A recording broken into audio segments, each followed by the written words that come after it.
नमस्ते फ्रेंड्स, मैं doctor Sameer Deshmukh, Shri speciality homeopathic और एक्यूपंक्चर क्लिनिक में आप सबका स्वागत है। दोस्तों, आज हमारे चर्चा का विषय है सिरोसिस ऑफ लीवर।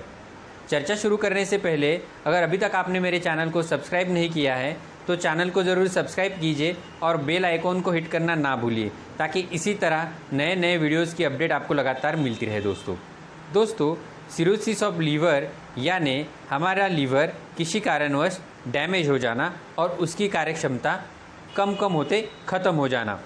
दोस्तों, सिरोसिस का मुख्य फिजियोपैथोलॉजी जो है उसमें किसी केमिकल इंजरी की वजह से हमारा लीवर इंजर्ड हो जाता है और उसमें लगातार स्कार टिश्यू डेवलप होना शुरू होते हैं और जिससे धीरे धीरे करके पूरा लीवर फाइब्रोस हो जाता है और लीवर काम करना बंद कर देता है, जिसे ही हम सिरोसिस ऑफ लीवर कहते हैं। दोस्तों, हमारे लीवर का मुख्य फंक्शन जो है वह है कुछ मुख्य फंक्शन जिसमें डाइजेशन, फिल्ट्रेशन, मेटाबॉलिज्म, डिटॉक्सिफिकेशन और साथ ही साथ synthesis of protein and storage of minerals and vitamins, ये हमारे लीवर के कुछ मुख्य काम हैं। तो अगर लीवर डैमेज हो जाता है और काम करना बंद करता है तो यह फंक्शन भी डिस्टर्ब हो जाते हैं। दोस्तों, लीवर सिरोसिस की कुछ मुख्य कारण हैं, उसमें से अल्कोहलिज्म यानी एक्सेसिव अमाउंट में अल्कोहल लेना, यह एक इसका मुख्य कारण है। दूसरा कारण है कि irrespective of prescription of doctor, यानी डॉक्टर के प्रिस्क्रिप्शन के बिना ज़्यादा प्रमाण में एलोपैथिक ड्रग्स लिए जाने की वजह से भी धीरे धीरे करके लीवर डैमेज हो जाता है। अगला जो कारण है वो है कुछ प्रकार के इन्फेक्शन जिसमें हेपेटाइटिस बी, हेपेटाइटिस सी नाम के इन्फेक्शन शामिल है। दोस्तों, साथ ही साथ फैटी लीवर करके एक कंडीशन होती है जिसमें भी धीरे धीरे करके हमारा लीवर डैमेज होना शुरू होता है।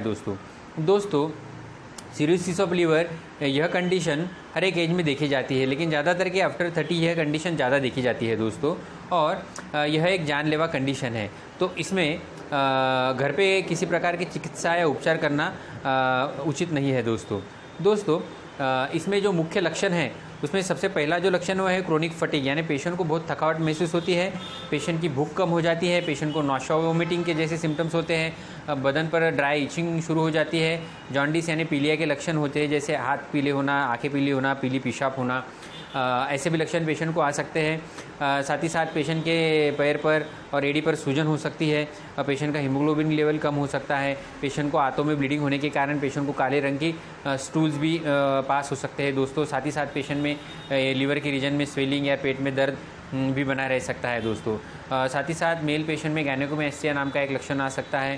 साथ ही साथ उस डिक्रीज ऑफ लिबिडो यानी सेक्स की पावर भी पेशेंट की धीरे धीरे करके कम हो सकती है। दोस्तों, इसके साथ ही साथ पेशेंट का वेट भी धीरे धीरे करके कम हो जाता है। दोस्तों, सिरोसिस ऑफ लीवर यह एकदम नहीं होता है, यह कंडीशन धीरे धीरे करके डेवलप होती है और इसका डायग्नोसिस जो है उसमें ब्लड की कुछ टेस्ट जैसे liver function test, total blood count, urine की कुछ टेस्ट, ऑस्ट्रेलिया एंटीजन टेस्ट, ऐसी ब्लड की टेस्ट बताई जाती है।